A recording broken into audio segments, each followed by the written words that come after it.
We're gonna start out with the women's strawweight. That's the first fight, correct? Yep. Women's strawweight with Shauna Bannon versus Sam Hughes. Sam Hughes is the older fighter, I think, but I'm not 100% sure.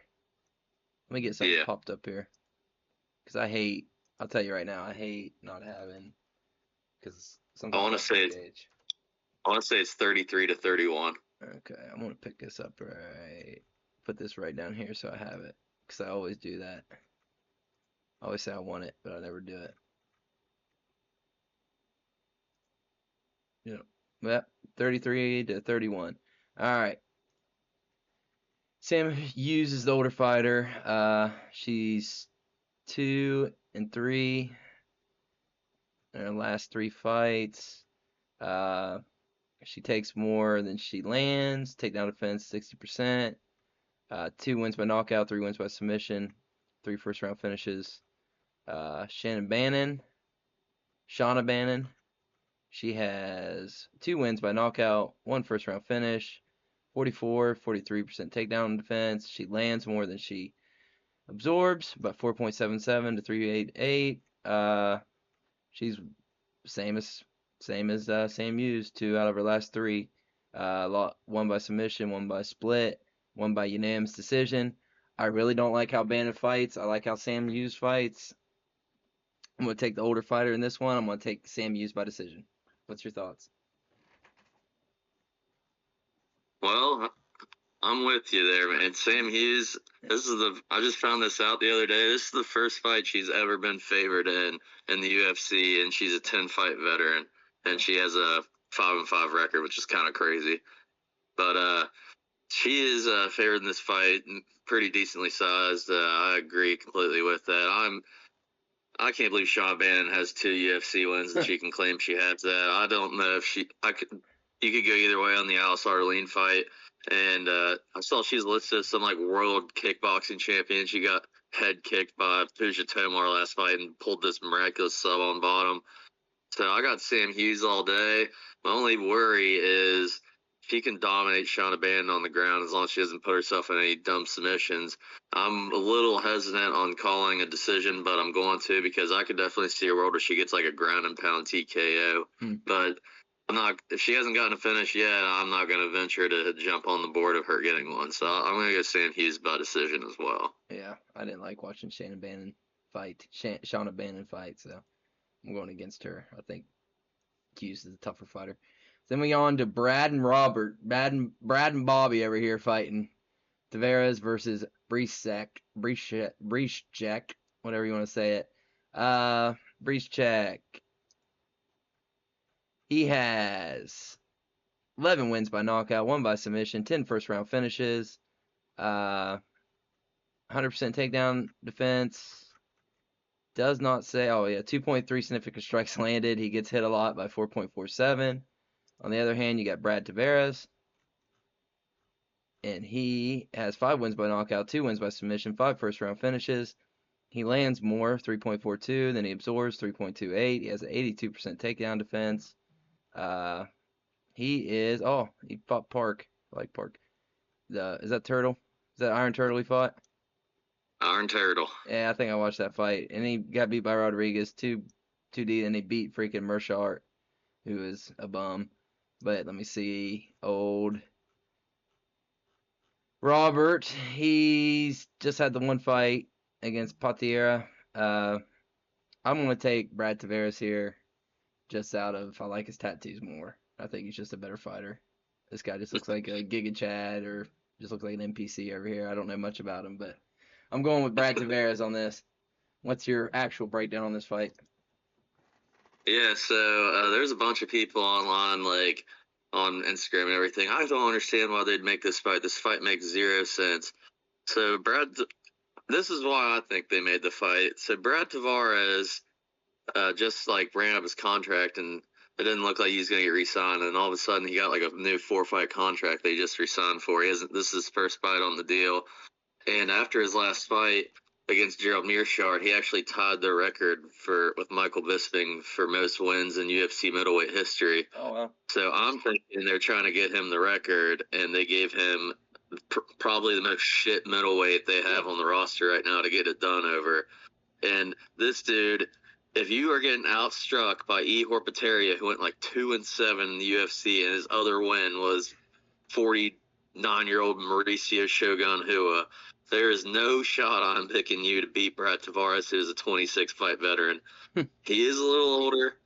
Bryce can hit hard, but I just think Tavares is going to crafty vet him and set the new record for UFC middleweight wins. Okay, they must have switched the order on UFC because Google's showing a different order in the fights, but all right, I like it. So we're moving on to Sam Patterson versus Trey Waters. So I just watched Trey Waters fight before we came on here. Sam Patterson's on a 3-fight win streak, I'm pretty sure. Ain't that right? Knockout, 2 submissions. Trey Waters. Yeah, this sounds like his bombs. Yeah, Trey Waters beat, and I just watched the fight. What's his name? Quinlan. Billy. Oh, Quinlan. I watched him fight that and watched him beat Golf. I think Waters is. Sam Patterson can get knocked out. There ain't no doubt about it. But I think if Sam Patterson can get him on the ground, I think he can sub him. And I think Sam Patterson submits Trey Waters in this fight. I just think Trey Waters is a very boring striker. I don't like the way he fights. He just leans in there. I just cannot stand watching Trey Waters fight. So I'm going to go with Sam Patterson.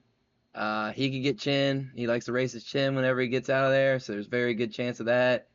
But Trey Waters doesn't seem very active when he strikes, at least in the fights that I watched. I mean, he's out landing people, which is crazy.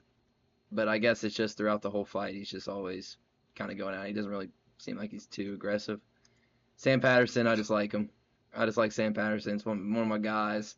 I just hope he wins. He doesn't throw as much. 3.17 strikes landed, 3.60. It's got to go to the ground. It's the only way Sam Patterson wins. And if it goes to the ground, I can see him submitting him. If not, I can see Trey Waters knocking him out. But I'm going to go Sam Patterson. What's your thoughts? So I mentioned to you earlier, there's like 2 or 3 fights I took until like yesterday to make a prediction on. This is one of them. I like wrote down who I have here, like 52% confidence out of 100, because both these guys are like used to being like the way longer fighter, and this is gonna be their first time like against dudes that are someone against like around their same length. Mm-hmm. I think Waters is 6'5" and Patterson's 6'3", and they're both very capable strikers. I lean Sam Patterson for his ground upside. I definitely think there's a world where he can get Trey Waters to the ground and sub him, because that's Trey Waters' one loss. I remember watching it was against Gabriel Bonfim on the Contender Series by sub. But my worry is also, I went to a UFC pay-per-view, and it was in England, and it was Sam Patterson's debut. He just charged 40 against Yanal Ashmuz and just got knocked out cold bad. So, and watching like the Trey Waters and Billy Ray Goff fight, I don't know if Sam Patterson's chin will be being able to take the shots Trey Waters is landing. So I'm very worried about this fight. I'm not going to do anything with it just because I'm a little wussy. But I think Sam Patterson's like locked in. I think that first fight might have just been like UFC nerves and jitters. I always like playing the fade the debut off the Contender Series. It tends to win more than it doesn't, so probably should have saw that one coming. But I think Sam Patterson can definitely get this down and submit Trey Waters. But I wouldn't be hanging out in the feet with him longer than I had to. Yeah. I'm worried also that after he knocked out Danny Borralho, he might like have some like confidence going with the hands and stuff and be on the feet way too long. So I hope he doesn't do that. All right. We're in the consensus thus far. So we go on. Debut fighter from KSW, right? Robert Uchala versus William Gomez. I got to watch a little bit of Uchala's fights where I could find them. I don't know if them were tattoos or they were just freaking like markings for like advertisers on his body, but they're really weird. Did he have like I can't see the picture obviously, but did he have like the writing and stuff on his chest? I don't know if he had the writing. It's just a black picture on the UFC, but in his fights it like had like words. Like it looked like, you know how people wear like Supreme armbands? It just literally looked like words of like companies on his back, but I don't think KS, they're companies. KSW does that. There a bunch Oh, of their okay. fighters do I was about to say, I said they were pretty shitty tattoos. Uh, that. I like William Gomez. I think Robert Ricciala is kind of flat. I think William can wrestle. I think William can strike. Kind of a goofy dude, honestly, but uh, I like him a lot against Robert Ricciala. I think this is one of them guys that come in on debut on a prelim. William's probably one of the better fighters he's fought. I don't really know that for a fact, but just watching William fight, I think he can go on the ground. He can strike if you need to. I'm gonna take William Gomez in this fight. I don't think it's a finish. It could be, but I'm just gonna say he's gonna win the fight. What's your thoughts on this one? I actually think stylistically this is a terrible matchup for Ricciala. He's like from what I saw, he likes to come forward and like engage a lot, and where William Gomez is like a on the back foot type of counter striker. Pretty much like every French dude fights the same way, like the pitter patter at range point fighters, and that's like a terrible style matchup for Ricciala to be fighting someone like that. Like I could see in the future Ricciala getting like another like crazy scrapper in that division. They like put on like a fight of the year contender type deal. Definitely not going to be here in my opinion. I think Gomez is going to be way too fast. And in the bigger cage, I don't see him getting pressed up against it or anything like he was in his last fight either. So I like Gomez here. I can see Ricciala maybe stealing around, but I mean, I'll say like 20 on 28 decision. Just why not? But I could definitely see a 30-27 Gomez's way. I think he's going to be way too fast. Okay. Yeah, I think I agree with you on that one. This one, we're gonna go full right here with Andre Gustafsson versus Renat Fakhretdinov. Uh, I don't like Renat at all. I don't even like the way he looks. This is one of the no look the way they look Tyler picks. He got that steal against freaking Leao, and I don't know. I think Andre Gustafsson just gets him in the clinch, wears him down, TKOs his ass.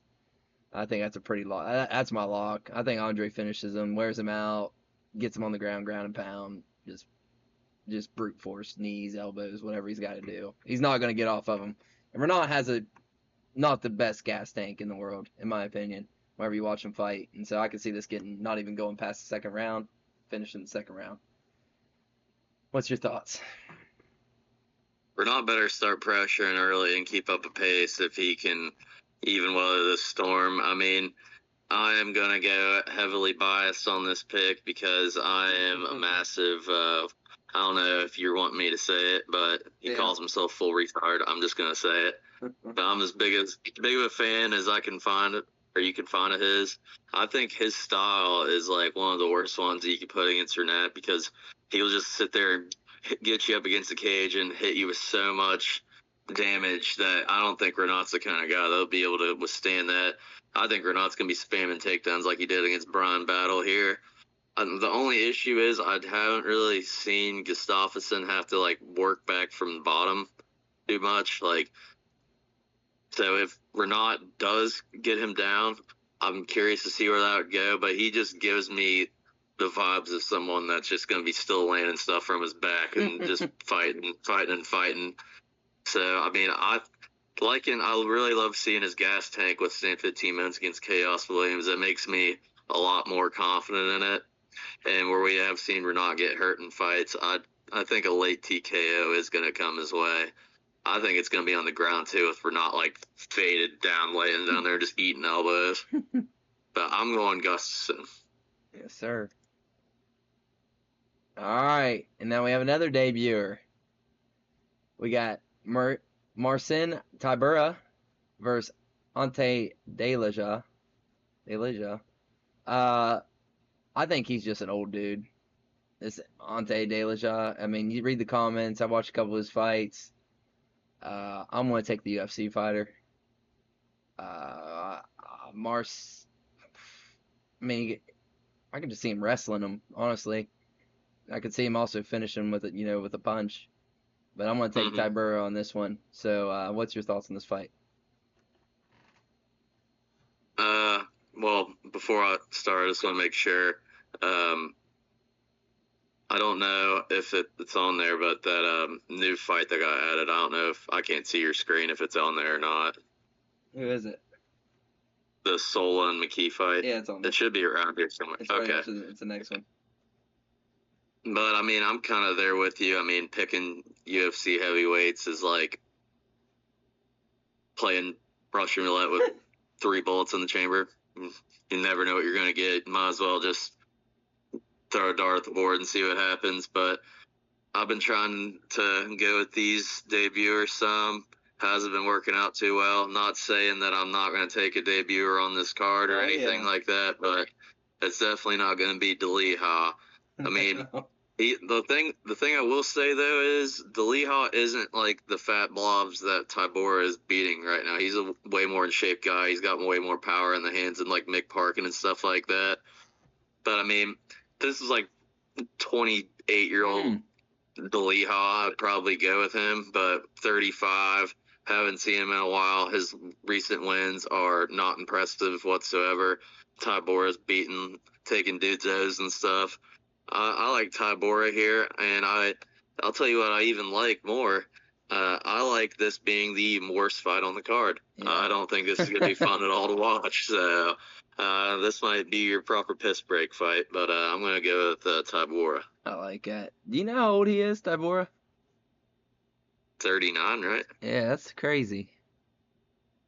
I don't know why. It's such a weird thing. Like, whenever I'm, like, looking at the fighters and stuff, it just always sticks in my head their age whenever I see it. Yeah, I don't know why. That was unbelieve it. Now, here it is. My first debut fighter that I'm going to take. Wait, yep. I seen Reese McKee just get caught too many times. I think Axel's a tough.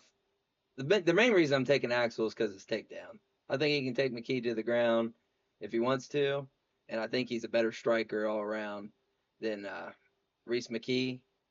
Let me think. Is this okay? Yeah, Reese McKee. I was thinking of Fernandez because this is his front head kick, front leg head kick that he can hit people with.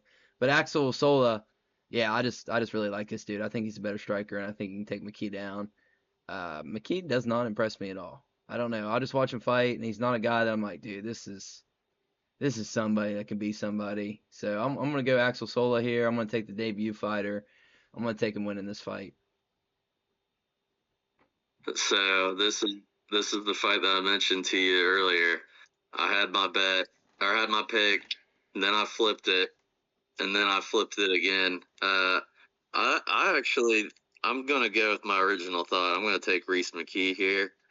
My only thing like with Sola was like 10-0, and he hasn't like beaten anyone like too impressive. At least McKee's like faced UFC competition. Then I started messing around with Tapology. That Sola guy had a bunch of amateur fights, like 25, if I'm not mistaken. So he has a lot more fights than what I thought he did.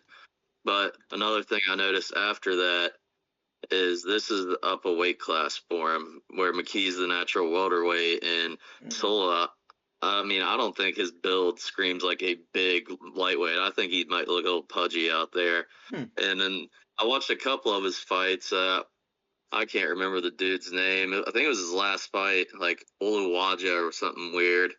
I mean, he won the fight, but I mean, it looked to me like he was struggling a little bit with the range. Not like anything crazy or anything, but he's definitely not going to be the longer fighter in here. And I just debuters, man. I can't really trust him all that much. But so I have like pretty much zero confidence in this. But I could see McKee getting this one done. But I've seen also the French judges giving some suspect cards out to some French fighters, so I wouldn't be surprised if that happened either. I also could see Sola taking him down and beating him up on the ground also. So I mean, this one's just kind of like one of those shot in the dark fights that I mentioned earlier. But I'm gonna go with McKee. Yeah, this is the first. I think I'm gonna go decision. Yeah, this is the first one we're separate on. All right. Oh, hey, never mind. Omar C, because I used to think it was Sa until I listened to his fucking fights. It was C versus Brendan Ribeiro. I'm taking Omar here. I think Omar is a good wrestler. I think he can strike. I've seen Brandon Ribeiro regional, like I don't know if they're called regional fights or not, but like LFA, Cage Warriors, whatever. Uh, I've seen him get dropped in those, and I'm not taking the guy that gets dropped in freaking regional fights or whatever you want to call them. So I'm taking MRC. I think he can wrestle him. I think he can strike with him. Uh, hell, I might. I ain't gonna say that. I was thinking about taking Omar with the finish, but yeah, I'm taking Omar C on this one. What's your opinion on this fight? Yeah, so me and Corey went to UFC Atlanta where MRC was on the main card and he lost. And I sat through and watched that entire fight, and the only comparison I can make was if someone held my eyes open and just poured bleach in them. He likes to wrestle. He's a boring fighter. That fight. He's a boring fighter. Yeah, that was just absolutely terrible. And I don't know if you've noticed this or not, he has the skinniest legs I've ever seen on someone that size. Oh, they look like toothpicks. Yeah. Yeah. Little Kit Martin wants to see his legs and pick his teeth with them, dude. But in my opinion, the UFC was just kind of like, oh, Homar lost a lot of pull there with that last fight. We got to do something to get this momentum back.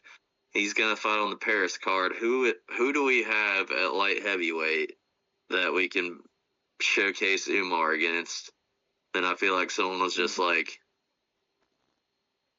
Ribeiro, and they're like, okay, yeah, let's do it. C's just better everywhere. I mean, pick him apart and grapple him if he wants to, but after watching that Minifield fight, you're never going to catch me picking Omar C by finish ever again. So I will call him by unanimous decision. Okay, I got plus 3.5, huh? You think he won all 3 rounds? Minus 3.5. Yeah. Here's the thing, like, I would say that, and then I watched him fight Minifield and do fuck all. So I don't know if I would bet that either. All right. So we're on to the Belgium. Yassine Keita versus Patricio Pitbull. This is another debuter. I think he's quicker. I don't think Pitbull could take him down. I think he's a better striker. Dude's a damn stud. I'll let you say more about him. But I got Yassine Keita beating the shit out of Patricio Pitbull in his debut. You go ahead, Pat. Break it down. Yeah, so for the past 2 years, I've made like probably 7 or 8 tweets at like the UFC and Dana White, like, dude, you need to sign this guy. I just kept seeing like TikTok edits of this dude going crazy over there. I'm like, who even is this guy?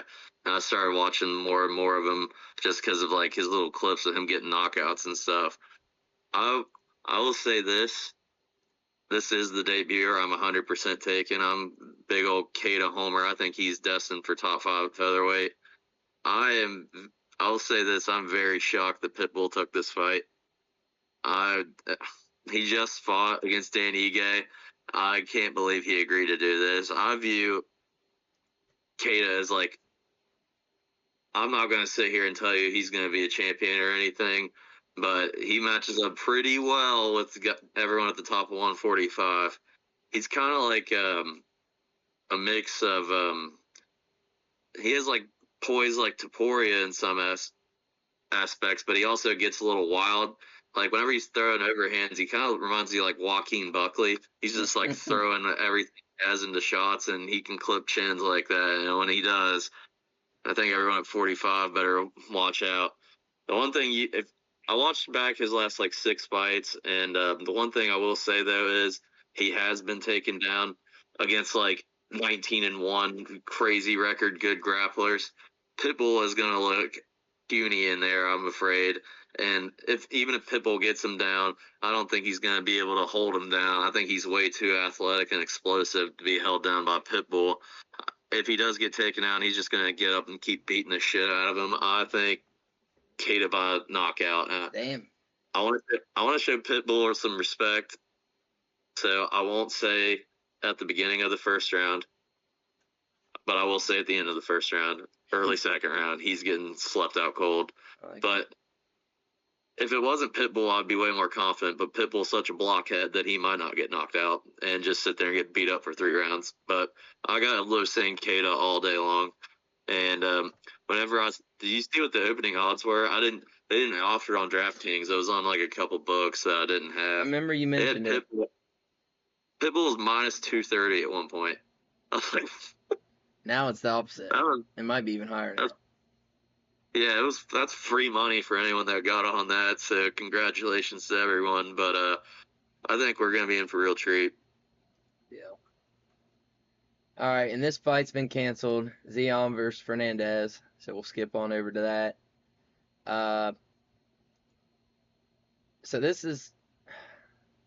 So Paul Craig is fighting Bukakis.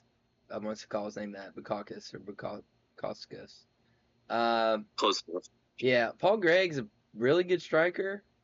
Modestas is big. Boxes really well. They're both strong. I mean, this has actually got a recipe to be a pretty good fight. Standing up. And I really want to take Paul Craig. Really want to take Paul Craig. Really want to take him, but I just don't know. He in middleweight for a while. He fought his last fight light heavyweight, right? Yeah, I was at that one too. I really want to take Paul Craig. Really want to take Paul Craig because I think he is a skilled striker.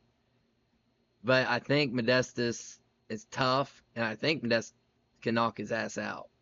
And I'm going to go with Modestas on this one. I don't want to, but go ahead, Pat. So, do I think Modestas had every right? If like the judges had every right to give Kudalaba his last fight, I think they did. I mean, I thought Bukakis won, but I mean, if he's gonna be anything big, he should be finishing Kudalaba or at least dominating him. But my thing is, he has looked way better in his second stint in the UFC than his first stint. He's looking way more powerful, way more well versed everywhere. He does a lot of dumb things, like he needs to get the IQ in check. But I mean, I don't think Paul Craig's gonna be able to knock this dude out. I think Craig's only shot is to fluke a sub on the ground, which I mean, to be fair, Paul Craig's done that. I couldn't tell you how many times, but something else that I've seen plenty of times is Paul Craig's chin getting cracked, and I think he's in for another rude awakening. I think Modestas is going to get this one done early. I'd say round 1 or round 2 knockout on the feet. I like it. I don't know with what. I don't think that was the fight. Did you watch back Paul Craig, Caio Borralho? Yeah, I watched it and him get knocked out. I watched that fight. I could see Modestas knocking him out like the similar way. Yeah. Yeah, that's the thing. I just don't trust his chin. I don't at all. So and I think it's gonna be a standing deal for the most part. So. Yeah, I don't think you can take him down. Yeah. So lightweight bout here: Oki versus Mason Jones. Mason Jones, I think Mason Jones is a very good, decent fighter. I should say. I think he's very aggressive. I just like Oki. I just like Oki a lot. When I watch him fight, just something about these two side by side. I think Oki's the better athlete. I think he might be the better fighter. So I'm gonna take Oki in this one. What's your breakdown on it? So I made my call for Tybor and Daliha. I'm going to make my other call here and say Oki and Jones is going to be the best fight on this card. This is actually the fight I had the worst trouble picking because I'm a massive fan of Balaji Oki and I'm a massive fan of Mason Jones. They're both super fun to watch for the majority of their fights. They both go in there to cause damage. They never try to go out there and be boring. I am a really, really big fan of Oki, but I mean, I just have to be honest with myself. I think all around, Mason Jones is a better fighter. I think it's kind of a wash on the feet, but I like Jones's ground game a lot more. I think we're just going to be in for one of the best fights. I don't want to get too ahead of myself. I've about said best fights of the year. I mean, I don't want to make that statement and then this just be super boring. But I think both these guys are going to come out here, go guns blazing. I could see this going split decision, like both of them just hurting each other really bad. Mason Jones, like I respect Mason Jones's 2 losses more than I respect Borralho's 2 losses. Is the only main thing I'm going off of. Like he lost to Mike Davis and Ludwig Klein. I mean, Yeah. neither one a bad loss. Borralho, I mean, he was beating up Chris Duncan until he put himself in a guillotine. I didn't really love the way he's looking against Michael Aswell either. I mean, he should be smoking out Michael Aswell. So, I mean, just for that, I'm going to go with Mason Jones. Gritty decision from both fighters, fight of the night type deal. And Borralho would be 2-2 in the UFC, and I really hope they re-sign him because of that. Also, like what could happen? A little Lausanne Cato can get some Belgium power going on in there, and Borralho enters in that flow state with him. So we'll see. I'm gonna go with Jones. Okay. All right. Not gonna say much about this one. Benoit Saint Denis versus Mauricio Rufy. I'm gonna take Mauricio Rufy by KO. Go ahead and break this one down, Pat. I'm gonna say a few things about this. This fight has odds have gotten closer. What? For real? What are people doing? Like, I don't understand. Benoit Saint Denis is the king of no head movement. He just sits there with his head not moving at all. And you think I'm not going to sit here and say the most skilled striker, the dude's not ranked. One of the most skilled strikers at lightweight, you don't think is going to make him pay for that? The reason I picked Poirier against Benoit Saint Denis is because this dude doesn't move his head.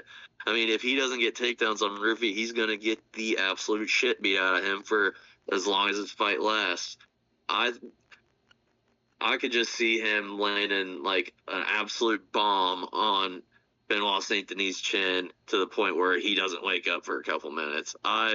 His only path to victory is to get him down, sub him, and I don't see him getting Rufy down. I saw some people arguing online like, we don't know what his takedown defense, we don't know what it looks like. Well, fair, but he trains with Caio Borralho. We saw Carlos Prates can't be held down by anyone. Gene Silva's crazy good on the ground. I think he's probably pretty versed on the ground.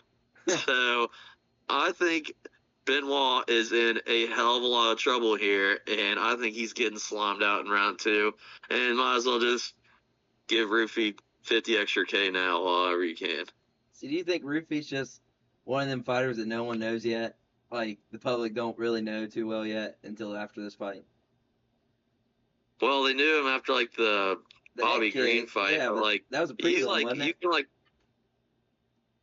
What'd you say? That was a prelim, wasn't it? Whenever he did that knockout? Or was that a main card? I think it was the opener of the main card. Oh, okay. But my thing is, like listen to interviews from these fighting nerds guys. He's like the lowest ranked of them all, and every one of them says this is the best one. And I have not seen anything other than maybe a tad suspect cardio to believe that they're wrong. This guy looks insane on the feet. I just think Benoit's negative head movement is going to be his downfall here, and I'm going to call round 2 KO. And the word before round is going to be brutal. I think he's going to get brutally flatlined really bad. And that crowd's going to pop for the wrong, not for the Frenchman. All right, so we're on to our main card. I've struggled with this one back and forth because I like Borralho and I like Imavov. And I'll tell you the fight from Guy Borralho of why I'm not taking him. It was on Saturday, October 22nd, 2022, so it was a ways back. He fought this man, and if I could say his name, maybe you can guess it.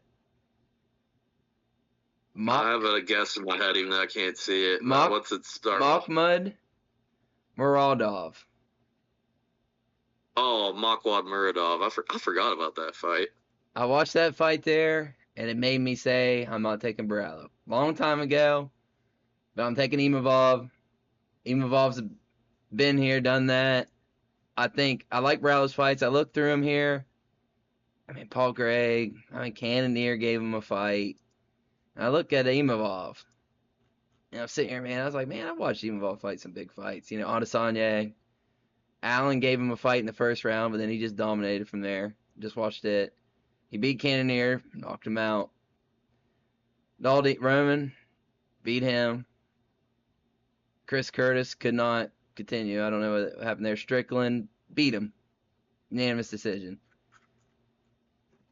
I think Imavov's a freaking world champ. I like him. I like Kai. Kai's going to get another shot at it, but I think Imavov beats him.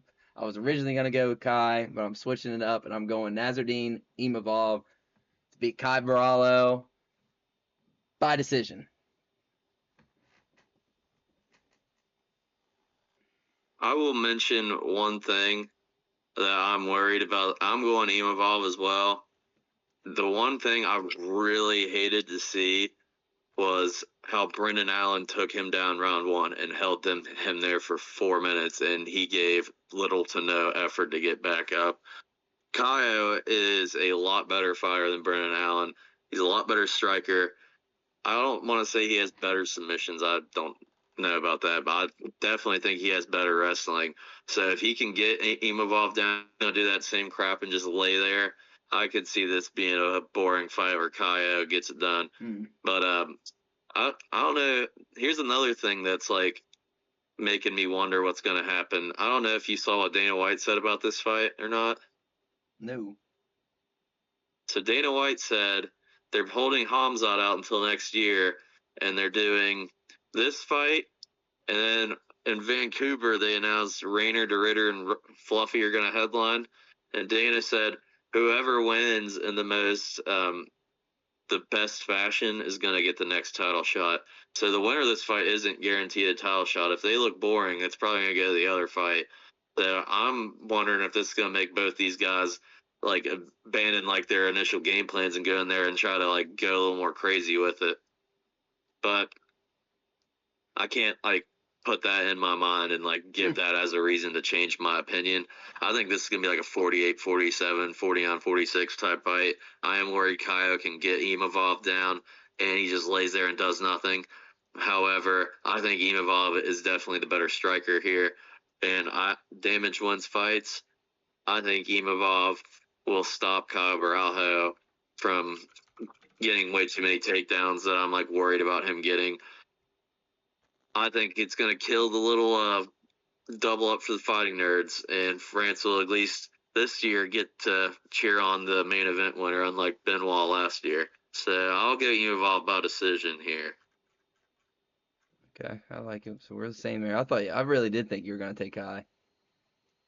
I was thinking about it, man. You probably watched back that Brandon Allen fight. That round one, I hated seeing. I was sitting there thinking, yeah.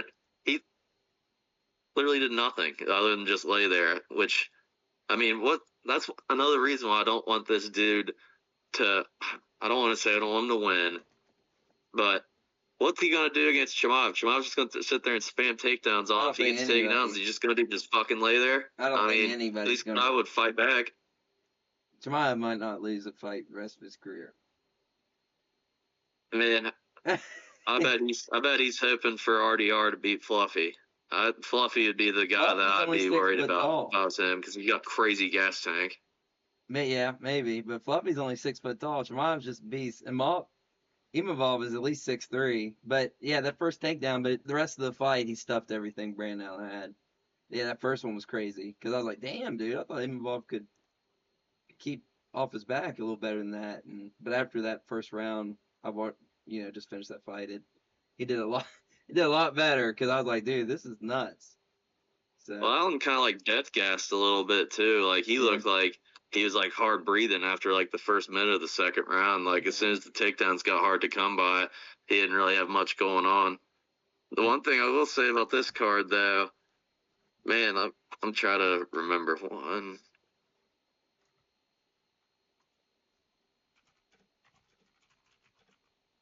We only have 2 different picks. Yeah, we only got the 2. Oki and Jones and Sola and McKee, and they're both pretty tough fights. The the two fights other than the main event that have the closest odds. Yeah. Man, how big's Usman? Is he fighting middleweight still, or is he not? He just beat Buckley at that Atlanta main event I went to. How big is he? Dude, I can't tell how big he is because I didn't realize that Buckley was a welterweight midget, dude. He was like 5'7". I had no idea he was that small. He was like, Usman was towering over him. I was like, how tall is that dude? And I looked it up, and just because Buckley was so short, Usman's like an inch taller than me. Oh. See, that's the thing. Like, who the fuck? 6 foot tall.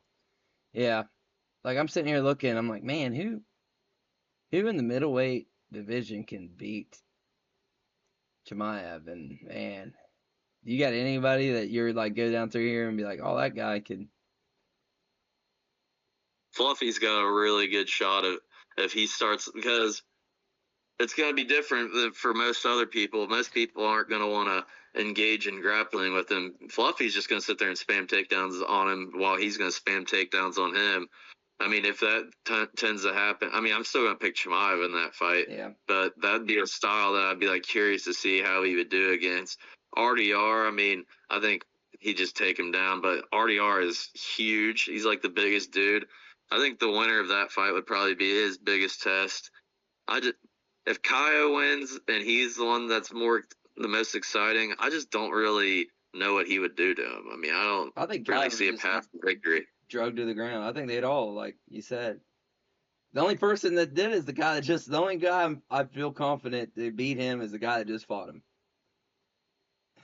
that's about the only dude that I say, hey, maybe he can figure something out the next fight. But yeah, that's the only dude I feel confident in looking at this list of guys I'm staring at. God dang, that's nuts, man. Middleweight's kind of outside the rankings is kind of dead too. Like, not too many dudes are coming to mind that are like rank level material outside the rankings. And I mean, the ones that are, Chimaev clearly Moggs. So I mean, this is definitely going to be a tough test for someone to knock him off the top. But dude, it's about to be a real boring time at middleweight, man. I think he's going to maybe fight once a year, and they'll never strip him, even if he doesn't fight for 2 years. It's going to be terrible. And then he's like already talking about wanting to go fight at light heavyweight. Like, dude. You know what? You have to deal with Ankalaev. Get Chimaev out of here, dude. What sucks is like the only guy that might, let me see real quick. But he doesn't have striking, so that makes me wonder. Who do you think I'm going to say? The only guy that could wrestle with him. But nah, he ain't that big. He's not. Yeah. Bo Nickel is the only, like, I'm trying to think of guys that can wrestle. I mean, after seeing Bo Nickel RDR, Chimaev would beat his ass on the feet, I think. Well, let me see this guy here. I don't know anything about him, but I'm going to say his name. I'm just sitting here trying to find, like, who are some dudes. Give me one. Well, I just want to see how big he is. I'm like going off the top of my head. I'm pulling up the full rankings right now. I was looking at Marco Tulio. I was trying to see how big he was and if he had any ground defense. Yeah, Marco Tulio is pretty good on the ground. I wonder if he could be a dude that could come up and. He's like, you don't really know how good that dude is yet. He's like beat Trayshawn Gore and beat I don't even remember who else he beat. Yeah, I'm just trying to find somebody that could come up through and just. Okay, I got the rankings up. Yeah, and you never know how long he's going to fight for, so he might be gone before he even gets a shot to fight him. Oh my gosh. Dude, this division actually does suck. It does. It's like it's starting to get old and washed up at the top. If I was a light heavyweight that had anything, I'd try to come down and fight middleweight. There's probably a reason why they fight light heavyweight. Good. I mean, I'm even scrolling outside the rankings here. I'm like, my goodness, dude. Like, the most, I mean, I don't think he'd give him much of a fight either. I mean, I don't know how good Ikram is. I mean, he's already got slammed out by Chimaev outside the UFC. Ikram might be able to utilize his grappling if he winds up getting significantly better than he is, but He got destroyed by him before.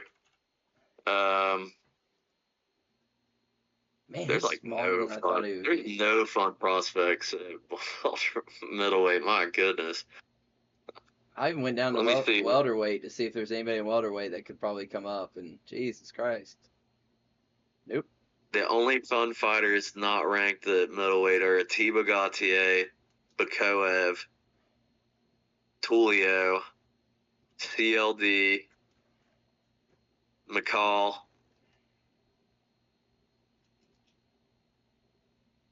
Nurzleton. I mean, he's been boring too. Oh, probably Officer Joe Pfeiffer. I don't think anyone has a shot. Yeah, it sucks. I was hoping it, but all right, Paulo man. Costa might have the best shot. Isn't that sad? I mean, that's the only dude that I looked at. And I was like, man, who the hell?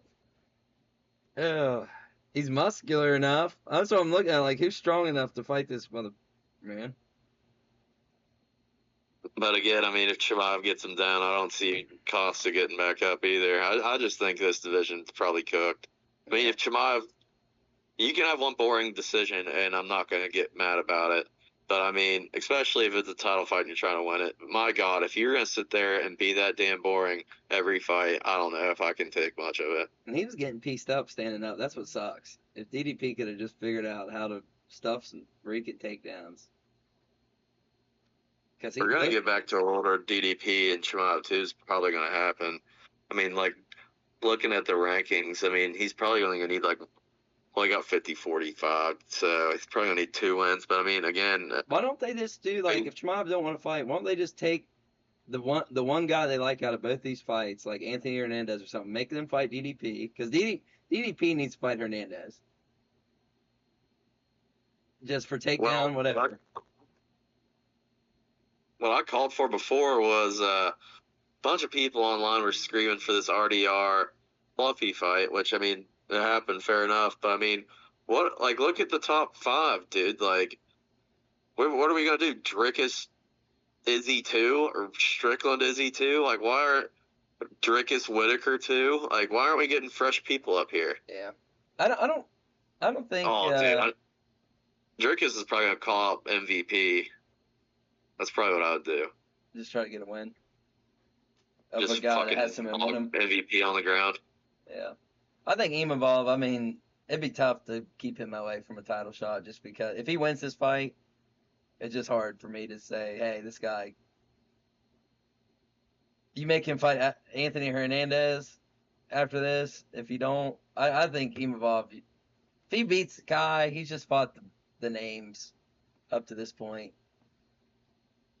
The only name that I would like hear out getting it over Imavov is Fluffy if he beats Ritter by finish, solely because right now Fluffy's currently tied for the middleweight record for most wins without a title shot.